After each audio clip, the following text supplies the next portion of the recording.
को, इसीलिए मुझे ये सब करना पड़ा। नहीं, वो लड़का जरूर झूठ बोल रहा होगा युसरा। ये कैसे मुमकिन हो सकता है? कमाल साहब ऐसा कुछ करेंगे मुझे तो यकीन नहीं बिल्कुल भी।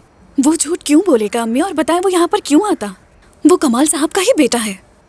जाहिर है उन्होंने अदाना से उसे बुलवाया होगा मुराद की सर्जरी के लिए। मगर ये कैसे सच हो सकता है बेटी? अजीब बात है, वो इतने सालों से उन्हें पहचान नहीं पाई। लेकिन हमें क्या करना, ये उनका अपना मामला है। जो भी हो, नताशा मैडम को खुद अपने मामलात को ठीक करना होगा। हो सकता है कि वो खामोशी इख्तियार करे, हमें क्या मालूम। बस ऐसे बात कर रही हो जैसे तुम तो नताशा मैडम को जानती ही नहीं हो। अगर उन्हें इस बारे में कुछ भी मालूम होता, कमाल साहब और उनके बच्चों के साथ इतने दिन रह लेती वो, नहीं ना? मुझे क्या मालूम मम्मी, ये तो उनका मामला है। मैंने जो सुना आपको बता दिया। चुप हो जाओ।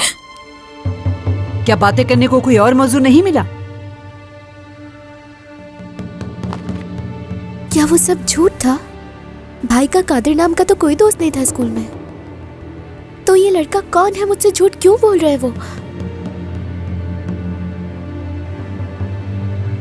अगर मैंने दोबारा इस घर में ये बात करते सुना तो याद रखना मुझसे बुरा कोई नहीं होगा। सड़क पे नजर आओगे तुम दोनों, याद रखना ये बात। मैं समझती हूँ तुम्हें इस बारे में सोचना चाहिए। समझ आई मेरी बात तुम्हें? जी समझ गए माजिदा साहिबा। शीजा अभी उस हाल में नहीं।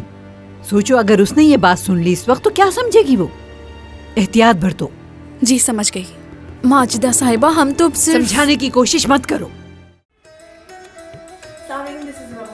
This is Aris Ahmed.